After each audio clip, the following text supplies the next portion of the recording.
It's the amazing Rico Brogna podcast with your host, Evan Roberts. That was a lost weekend. I mean, thank God they won the finale, but I am not taking many positives from the fact they won the finale. The New York Mets go to Miami in a series that I looked at, and I think we all looked at and said, you got to sweep this team. The Marlins are a bad baseball team.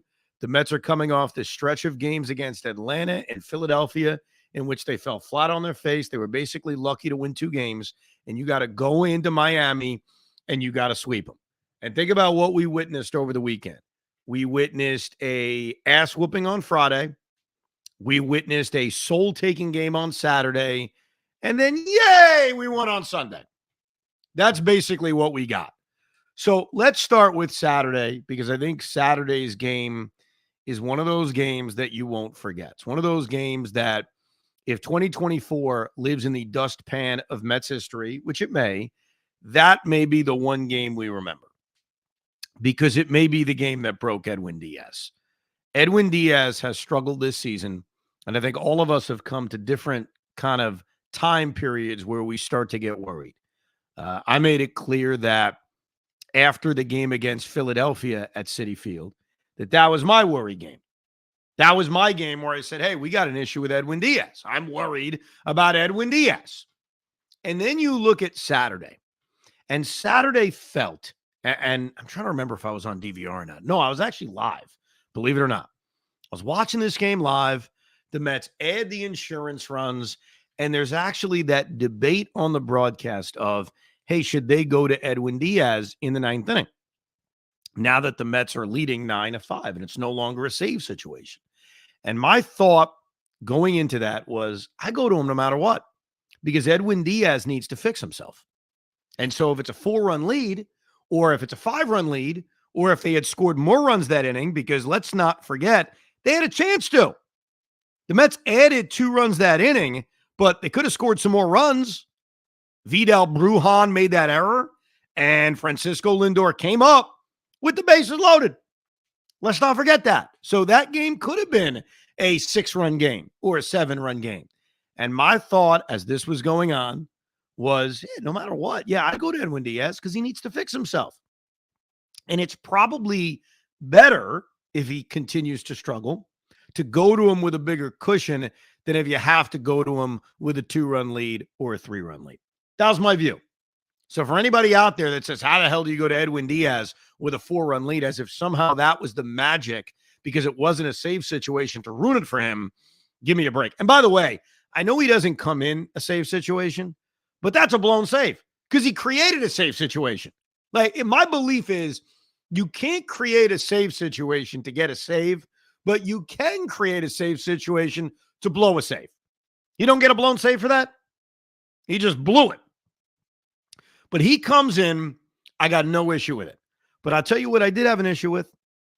And I only care that much, and it only jumps out at me, I swear to God, because I sit there scoring these games. If I'm not scoring this game, it probably doesn't even register in my head until it's too late. When he pinch runs in the top of the 9th inning for J.D. Martinez, my thought was, I don't really love it. You just added an insurance run to go up by 3.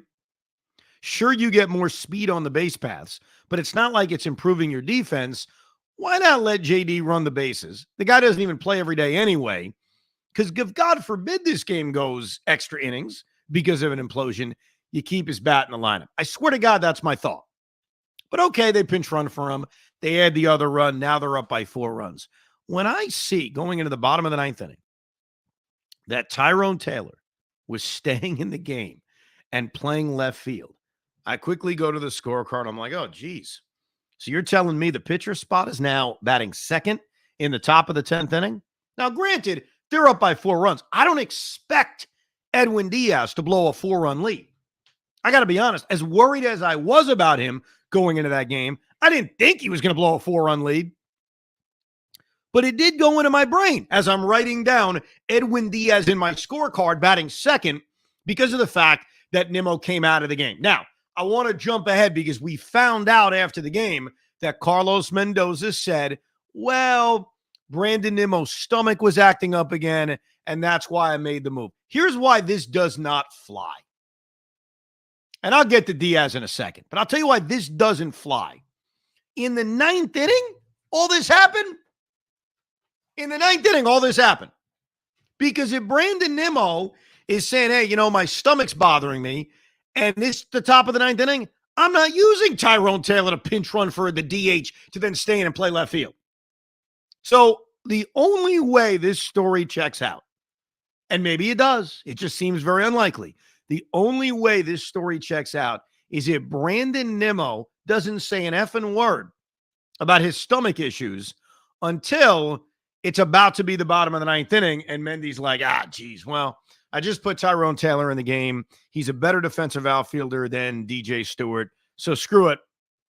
I'll just lose the DH. Because the other option at this point, is to just stick DJ Stewart in left field. Now, you could argue that wouldn't have mattered anyway because DJ Stewart ended up pinch hitting for the 2 spot anyway, which is the pitcher. But the only way this whole thing makes sense is if Brandon Nimmo at the very last second, as the bottom of the ninth inning is starting, told Mendy, hey, my stomach hurts. Because it screwed everything up. Because now all of a sudden, one of your best hitters who would be due to hit in the 10th inning is out of the game. And the other thing is Brandon Nimmo's out of the game. So you in the 10th inning took away Brandon Nimmo and J.D. Martinez. That whole thing rubbed me the wrong way. I didn't like it at the time because it was one of those, I hope this doesn't matter, but I promise I'll bring it up on the Rico. I swear. I wrote it down. I said, I know this isn't going to matter because the Mets are going to hold on and win. They're not going to blow a 4-run lead to the crappy Miami Marlins. But even if they do, side note, end of the Rico, I'm going to bring up how this little thing bothered me. How if, God forbid, the Mets blew the game, they were keeping themselves naked by not only losing J.D. Martinez, but losing, putting a pitcher's spot into the order. So I got that out of the way. Let's get to Edwin Diaz. There was no point in that ninth inning until Josh Bell hit the home run to tie it where I would have taken him out. I want to say that right off the top. He faced 5 batters, and if you go through this inning, he gives up the leadoff double to Brujan. Okay, a little worried, a little like, oh, geez, here we go. He gets a little pop-up against Emmanuel Rivera, 1 out, runner on second. He gives up the base hit to Jazz Chisholm. When he gives up the infield hit to Brian De La Cruz, I'll admit I'm worried because the tying run's coming to the plate. But I did not think in that moment, I raised my hand, boy, I'm so worried now, I got to get him out. I think he needed to face Josh Bell. And my God, how quick was that? It was the first freaking pitch. Like, it was just put us out of our misery. Let's not even make this any more interesting. Boom, I'm going to blow this save, even though it's not a save. And off the bat, when Bell hits it, and I see Edwin Diaz point to the sky, doing his Hansel Robles imitation, my stomach dropped. Because not only did I know, and you know, and everybody listening knew they're losing this game, even though they would give us, a little bit of a tease, which we'll get to. The other thought in my head, and this is the depressing thought, and this is the thought I have right now, and it was not cleansed by a win on a Sunday afternoon. The other thought was, we're really screwed. The margin for error for a team like this to win enough games to be good and win enough games to be competitive, it's small. And I laid out at the beginning of the year the formula that this team was going to need to execute to be that kind of team, a mid-80s, high 80s win team. We talked about the offense. So far, that has not been the case, even though they did show a little bit of a sign on Saturday. Though they didn't fully back it on Sunday till late in the game when they blew it open. But the offense has been a disappointment. It needed to be the strength. That has not happened 0 for 1. They needed their defense to be a strength. That's something David Stern's talked a lot about this offseason. It has not been a strength. You could argue one of their weaknesses. They needed their starting pitching to just be average. And quite frankly, they've accomplished that. You could argue they've been a little bit better than average when you look at the way Sean Manaea's pitched, when you look overall at the way Luis Severino's pitched, when you look at the way Jose Ibudo pitched when he was in the rotation. But the other thing they needed, and this was going to be a must, is their bullpen needed to be their strength or one of their strengths. And they've gotten it out of Adam Ottavino, and they've gotten it out of Reed Garrett, and they've gotten it out of Sean Reed Foley, and they got it when he was healthy out of Brooks Raley. They've gotten it out of almost everybody. They got it out of Jorge Lopez. They've even gotten it at times out of Jake Diekman. You could not have the best closer in baseball not just be average, but suck. Couldn't happen. And that is why, despite winning on Sunday, despite the offense showing a pulse, despite my old rhetoric of, well, eventually they'll get to the back of the baseball card, and Francisco Lindor did have 2 hits to end the finale of this series, and he's probably going to get hot. Look, I don't expect Lindor to hit 100, 200 all season long. So despite some of those little positives that you could find, if this closer is going to be unpitchable, if this closer is not going to be, and I'm not saying 2022 Edwin Diaz, but at least a top-notch closer, this bullpen will eventually crumble. It will. They got by last year without Edwin Diaz for months at a time. Eventually, it crumbled. They need this guy. And right now, I don't know what the next move is. Edwin Diaz is saying the things that scare you. In a weird way, if he was hurt and you could diagnose it with something, then you could at least talk yourself into, you know what? Put him on the IL. It's a couple of weeks. Let him get healthy, and then he'll dominate. You've got Edwin Diaz saying something very similar to what Luis Severino said last year when he was a Yankee, which is, I don't know. I suck. And I don't have an answer. He doesn't have an answer. And I said something on the Rico a few episodes ago, and I'm afraid I'm wrong. Been wrong a lot. It's okay to be wrong, as long as you admit it and you know when you're wrong. So I'll admit when I'm wrong. I said about Edwin Diaz's struggles, I don't think this is mental. I think he's just going through a rough patch. I'm worried, but he's going through a rough patch. This is more than a rough patch now. What happened on Saturday was backbreaking, not only for him, not only for us, but even looking at this team moving forward. Because I don't know if he is going to revert back to 2019 Edwin Diaz, which I took back when I said the other day. I said, this reminds me of 2019. I thought that was too harsh. Now you got to say it. What we saw on Saturday was Edwin Diaz in 2019. And what are we going to do about it? What are they going to do about it? Use him in a non-high leverage spot? And then what? Hope he pitches well and then insert him back into the closer's role? I don't know. They're not going to go fake IL. You know, this organization can't do that. And so it is a major, major worry.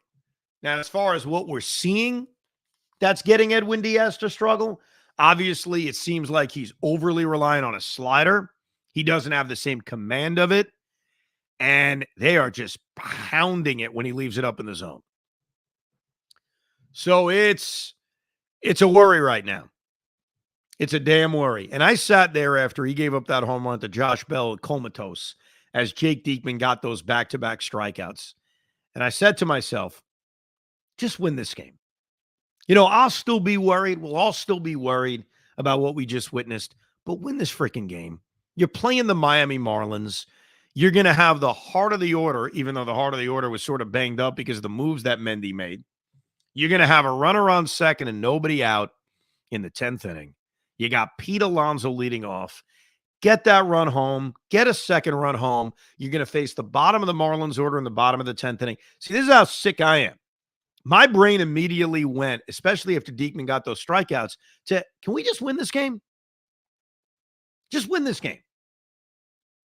Don't let this turn into the worst loss of the season, which it was, by the way. I got that little document. Remember all those horrible losses? May 13th against the Phillies. Diaz blows the game in the 9th inning, gives up cheap run in the 10th, couldn't hit the bottom of the 10th. April 4th against Detroit. April 29th against Chicago. Diaz gave up the game in the 9th. May 1st against I got the whole list. That game on Saturday is number one. And it pains me that I have to keep updating this list. Every freaking couple of days, I got to add a new horrible loss. But in the top of the 10th inning, and this is the part that really, really killed me, because I know that maybe some of you are expecting, well, I'll compliment that the Mets showed fight on Sunday. I needed them to show fight on Saturday. After Edwin Diaz takes a giant dump on the mound in the bottom of the 9th inning, the game is still in front of them. I laid it out. You got a runner on second. That runner on second is Francisco Lindor. There's nobody out. You got Pete Alonso coming up. Drive him in. Score a run. Score 2 runs. And then you're facing, Nick Gordon, Otto Lopez, and Vidal Brujan. They're not reminding you of Murderer's Row, and go win the damn game. And when they go down meekly in the 10th inning, Pete grounds out on the very first pitch. DJ Stewart, the most obvious strikeout you'll ever see, especially against a lefty. And then there's Tyrone Taylor. Oh, God. I was so disgusted watching Tyrone Taylor, because if JD Martinez is up, he gets a hit. I'm sorry, this thing keeps bothering me. Okay, Brandon Nimmo's got the shits, so he's got to come out of the game. Fine. I'm going to get on Brandon Nimmo. He's a tough guy. He missed the previous game because he was sick. Okay, something happened to him. Why do we have to pinch run for JD Martinez in the 9th inning? Why? Why is that? Why is it that damn important? Beningo used to say this. I used to listen to him say this in the overnight, and then we would talk about it doing middays together. Bobby Valentine always needing to pinch run for Mike Piazza late. Here's the way I view pinch runners late. If you're going to improve defense, which I guess you could argue you did with Piazza, but it's different behind the plate. If you're going to improve defense late in a game, fine. JD is the DH. You're not improving defense. And number 2, I only love pinch running when that run is like the game. At this point, the Mets are up by 3 runs. Why do you have to pinch run for him? Fine, Nimmo's out of the game. Fine. But no JD Martinez. Either way, they go down 1-2-3 in the 10th inning. That's a small, underrated part of Saturday's brutal loss. That was awful. The other thing that was sort of underrated is Jorge Lopez got Nick Gordon, the leadoff hitter, in the bottom of the 10th inning, to just a regular fly ball to center field. I did not think for a second that Christian Bethancourt, a catcher, was going to tag up from second and successfully get to third.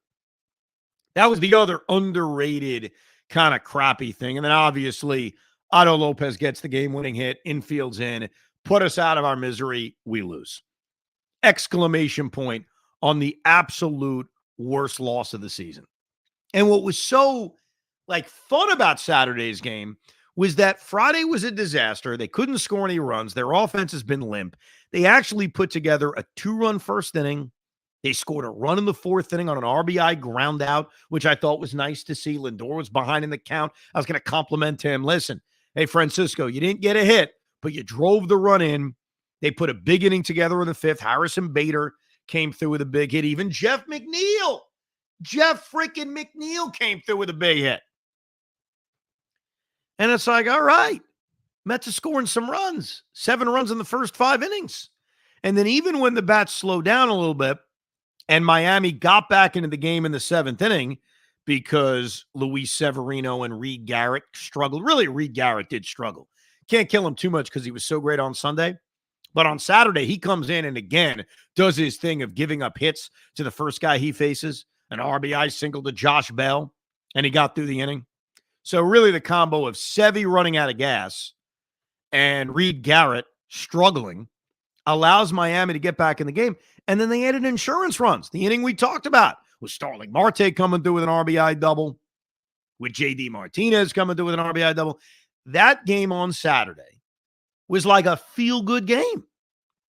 And even though this was a series that they needed to sweep, and that was my feeling going in, you win Saturday, you put up 7 or 8 runs, you back it up on Sunday. I probably would have, I would have come on the Rico and said, yeah, I wanted the sweep, but you know what? 1, 2 out of 3, showed some fight, offense is waking up. I would have felt good. And it all got blown to smithereens by Edwin Diaz, Carlos Mendoza, and the limp offense in the 10th inning. Obviously, the headline there is Edwin Diaz, but I throw all that crap together. That was freaking brutal. And by the way, for anyone who said I needed an emergency Rico that night, here's my excuse. I didn't even reach out to Hoff. I had the kids. We were watching a movie. I was watching the Mets while we were watching the movie because I didn't want the Mets on my mind all night. So I figured, let me get it over with. And as that game ends, I then put my eyes on the screen. The kids are happy. And I'm like, oh, God. All right, let me get distracted by this. And then we ended up watching a magic show. So Saturday night, I felt as angry as I was. Let me stay away from a live microphone. Let me enjoy time with my family. But that was an awful, that was a kick in the balls kind of loss on Saturday. Would you agree, Hoff? That is your clear cut number one now? Nothing even close now? Yeah, and I wasn't able to watch the ending of the game because I was at an event. But I was, there's a couple things about this game that kind of irked me. Severino, pitched a quality start, and then he didn't pitch a quality start because they couldn't get him out of a bind. And I'm like, all right, fine, but they still have a comfortable lead. And Edwin Diaz coming in should be fine. And I guess I'm wrong, man. It just when I saw the score and when I saw the Mets lost, I put my head down at the table I was at with a bunch of people. Go, wow, we're fucked. We're fucked. It does feel that way. Before we get to Game 3 and Game 1 and look ahead to the Cleveland series, let me read some of your emails that were sent in the midst of this absolute horrific collapse. Are you ready? Oh, man, where do I start? All right, let me start with Steven writes, Diaz done. Heartbreaking loss. Is he regressing to the mean? I don't know if he's regressing to the mean off of 2022, but right now he is completely lost. Nick Stasiak writes, Lindor and Diaz. The ninth inning was the perfect description of this team. Lindor with a chance to blow the game open and doesn't. Diaz can't even hold a 4-run lead. They're two highest paid players letting them down almost every single night. I can't argue with that. Look, Francisco Lindor was moved to the leadoff spot, which is something we had talked a lot about changing this batting order. We have seen Carlos Mendoza clearly do that. First, it was Pete batting second. Then it was Lindor leading off with Nimmo batting third. Give you some more thoughts on that later. And it has not worked for Lindor. He did have 2 hits to end Sunday, but Saturday, you're right. I mean, it's a great point. He had that very good at-bat in the second inning, an 11-pitch at-bat, but it ended with a strikeout.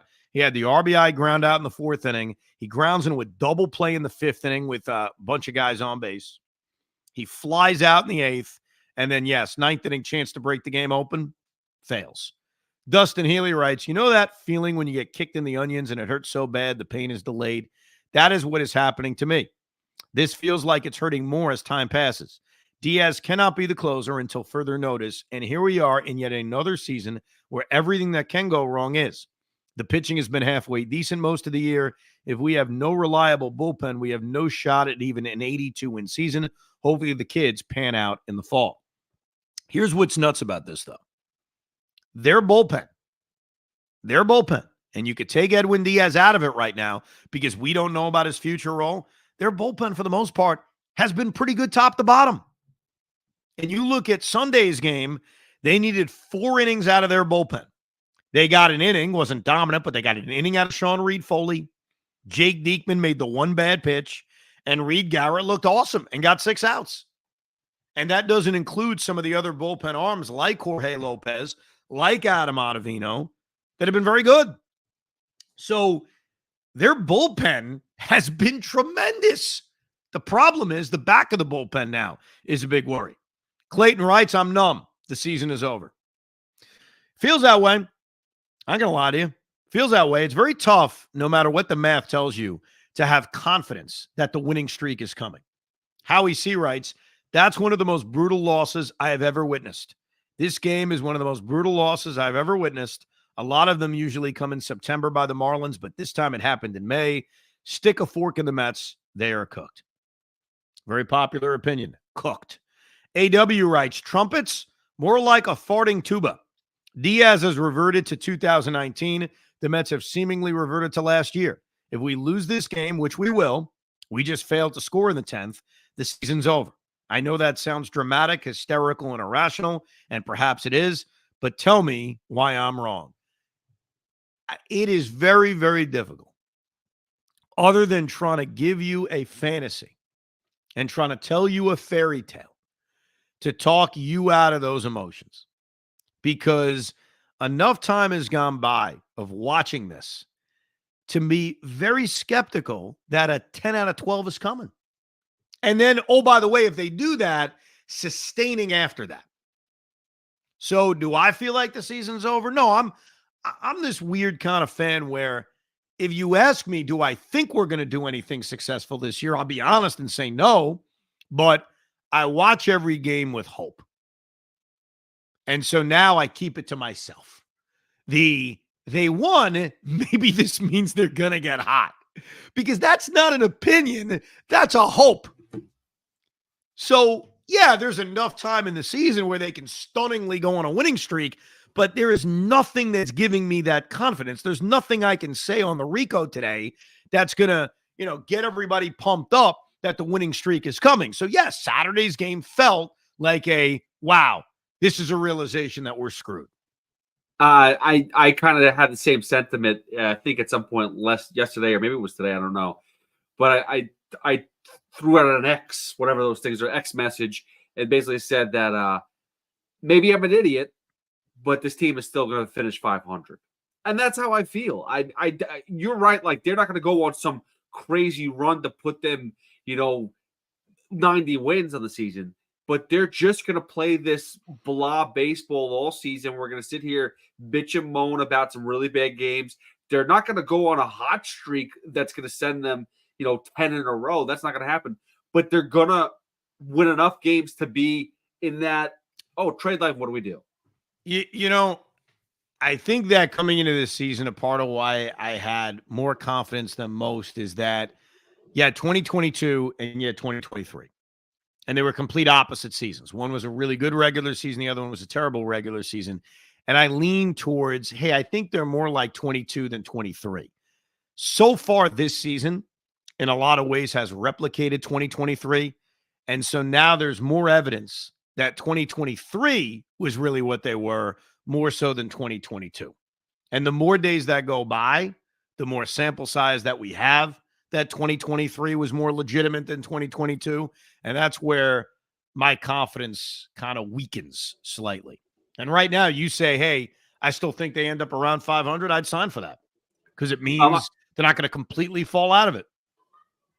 No, which would be great. I do have a voicemail I'd like to play to you. It's very quick. I wanted to get your opinion on this. Go ahead. Have any idea if the Braves need some bullpen help? Maybe we can trade Edwin Diaz to Atlanta for Jared Kelenic. What do you think?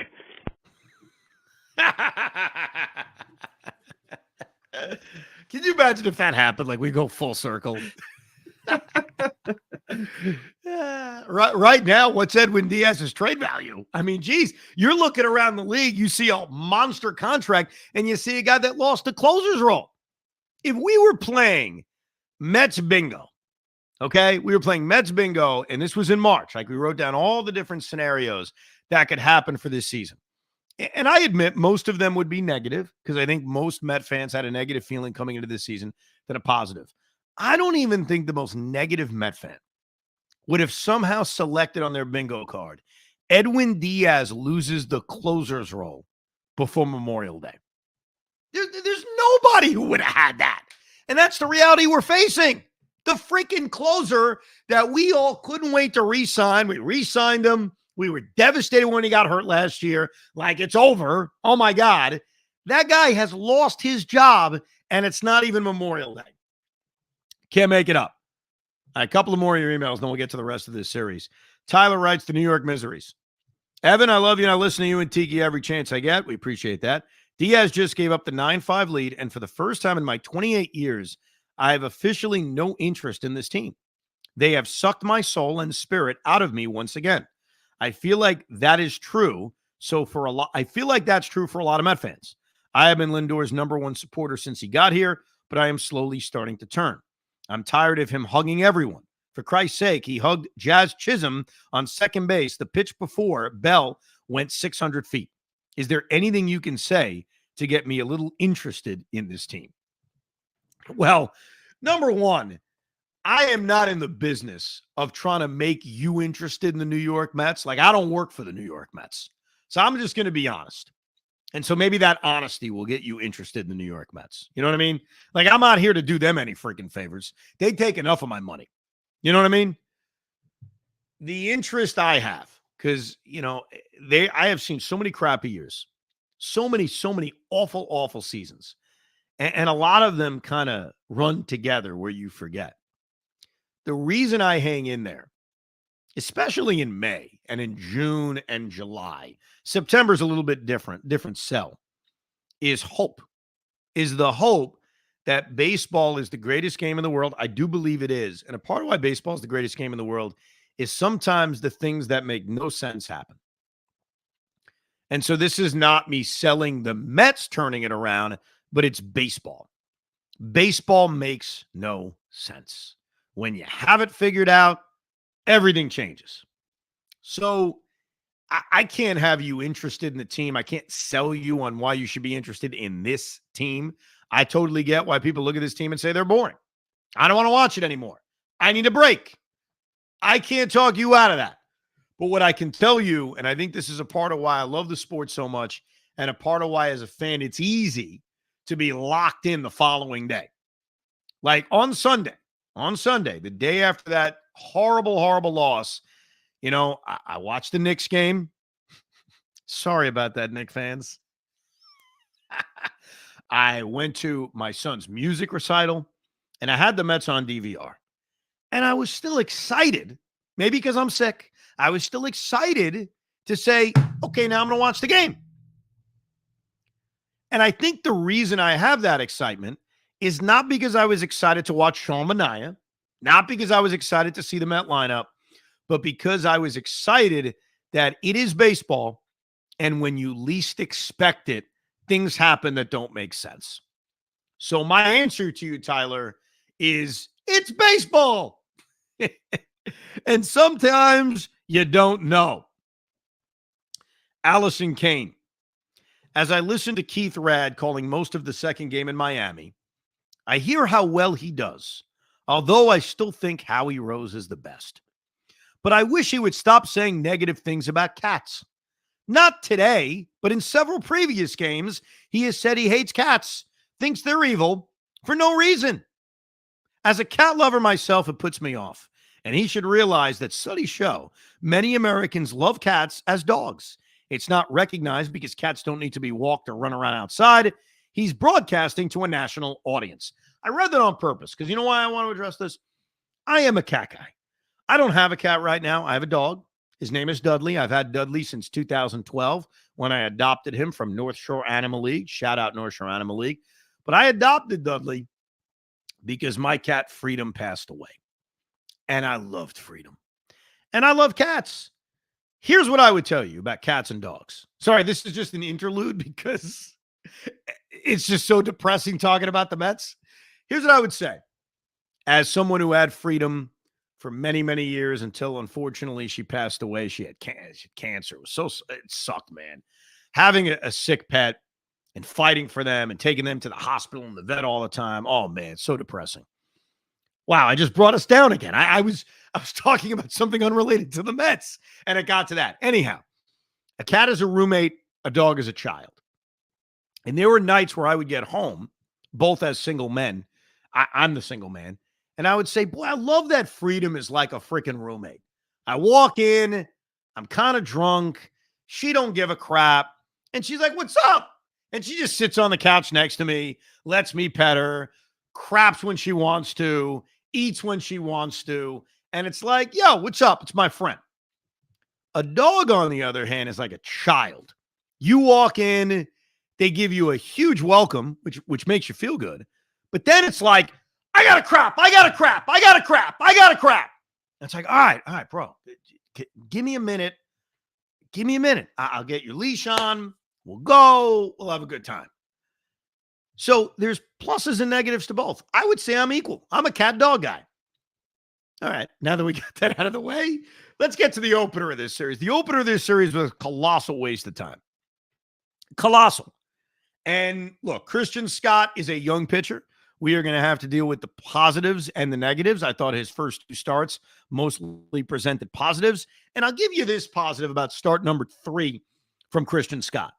He made a terrible, terrible pitch to Nick Fortes. I think it was a slider that just hung like a hanger. And Nick Fortes kicked the crap out of it. By the way, we come full circle, right? Didn't Nick Fortes hit a game-winning home run against Edwin Diaz when he was on the Pirates? Nick Fortes was. So look, it's all full circle. So Scott gives up that home run. It's a 4-run second inning. We're down 4-0. We cannot hit Jesus Luzardo. And so the game felt over in the 3rd inning. Scott, to his credit, really in the 4th inning, I thought still showed you some guile. Remember, the 4th inning started on an error by Jeff McNeil, who continues to prove his uselessness on a daily basis. And then Scott gave up a base hit. And then Scott issued a walk. The bases were loaded with nobody out in the 4th inning of a 4-0 game, and this thing could have been ugly. And Christian Scott got a strikeout, an infield pop-up, and a ground out. And I thought that was impressive. So if there's any small positive I'm going to find in these brutal losses, it is going to be on kids like Christian Scott, because Christian Scott's the future. And, whenever we hear about the Mets are evaluating, David Stearns is evaluating, this is one of those examples. Because when we sit here in the middle of November, no matter how this season goes, by the way, we are going to have debates about what they should do with this rotation and how many starters they need to add. And I think it is a major win if we are sitting here saying Christian Scott is a lock for this rotation. That's what we want. That's what I want. So even though 4 innings, 4 runs, 7 hits is certainly not a great performance, I have hope going into his next start against San Francisco that there is at least that positive you can take out of it. As far as the offense was concerned, it was putrid. I mean, it was just, this was one of those rare games that I think it was the 8th inning. I said, I'm out. I can't watch this crap anymore. It was bad. And it was so bad. Now, Nimmo was not in the lineup. I don't know if Mendy would have done the flip on Friday, but on Saturday, we saw the flip. And look, here's what I'm open to. I know we spent a lot of time debating the lineup and who should hit where, and I've always been a big proponent of Brandon Nimmo being a leadoff hitter, despite him not stealing bases.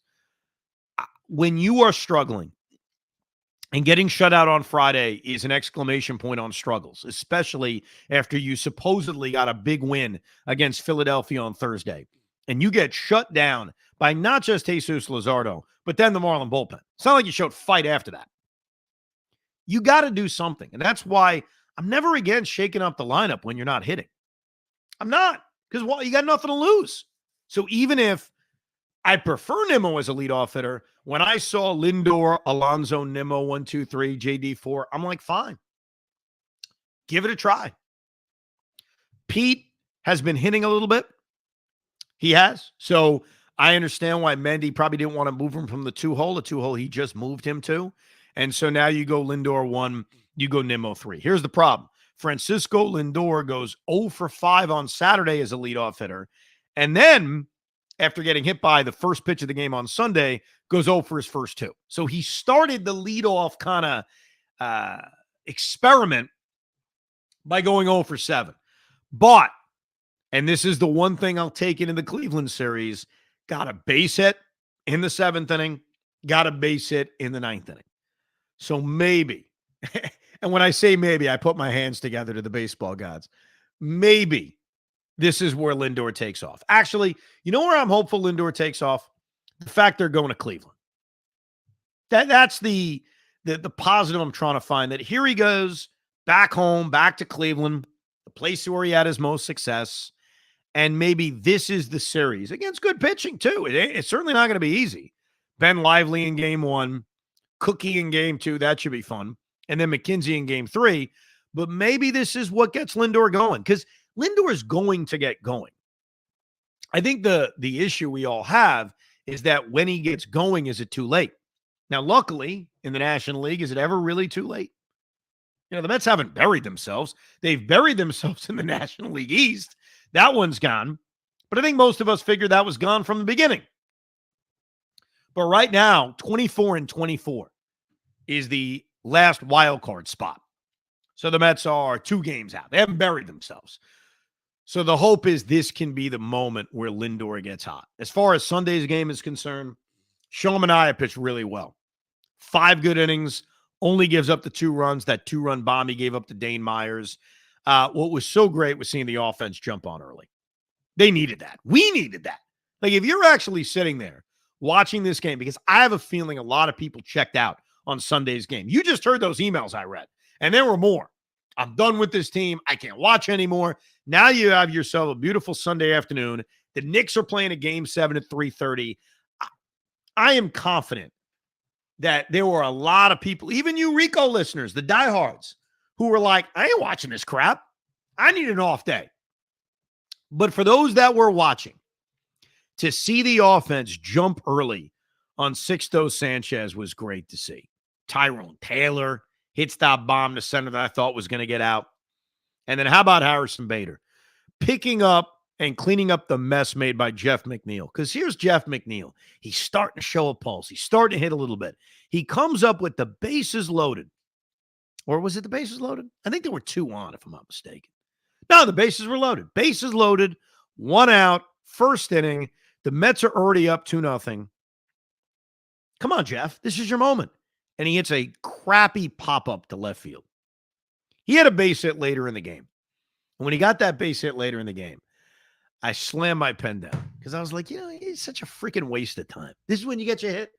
1 out, nobody on in the 6th inning. Nice clean line drive to right field. Meanwhile, he came up with the bases loaded and 1 out. All you needed was good contact and could have broken the game open. But getting the 4 runs in the first inning, making Sixto throw a million pitches in the first inning, great to see. It sucks they couldn't do anything with him after that, especially when the Marlins made it close with Dane Myers' 2-run bomb, and you're sitting there nursing a 4-2 lead. But late in the game, they break the game open. Brandon Nimmo hits an absolute bomb of a home run, and it gave Reed Garrett the insurance in the bottom of the 9th inning. Reed Garrett was so good in that 8th inning. Reed had started to kind of go backwards. I mentioned this earlier in the pod. It seems like every leadoff hitter is getting hits off of him. He has not been that same unhittable guy as he was in his first 6 or 7 appearances. He was unhittable, especially in the 8th inning today. And let's not forget it's a 2-run game, or a 1-run game, actually, because Jake Diekman had given up the home run to Christian Bethancourt that made it 4-3. So the Mets are sitting here on the verge of being swept if their bullpen can't shut the door. And a bullpen that doesn't include Edwin Diaz. And a bullpen that didn't include Adam Ottavino. I don't think. Was Otto warming up? I guess Ottavino could have been available. He pitched 1 inning on Saturday. No, I don't think he was. I think Jorge Lopez was warming up, if memory serves correct. Either way, Reed Garrett, 4, 5, 6 of the order, 1-run lead. That's my guy. Struck out the side. It wasn't quite an immaculate inning, but he looked damn unhittable. That splitter looked great. So that was certainly encouraging. And they won a game. Now, with that said, I saw an email that I want to read to you because I want to make this guy happy. And you know what? I don't have to make him happy because I wasn't going to do it anyway. Adam Pfeiffer writes, don't say salvage. Hoff, have I said salvage yet today on this podcast? I don't think I have. I don't think I have said salvage. I feel like we hinted on it on social media, or I don't know. You didn't say the words, but we might have like sarcastically said something, but nothing of serious tone. Yeah. Put it that way. Yeah, I didn't say it. I mean, I said they won. They won a baseball game, and I still feel like crap. Adam writes, Evan, love the podcast, loyal listener on the Fan. I am begging you not to say the Mets salvaged another series.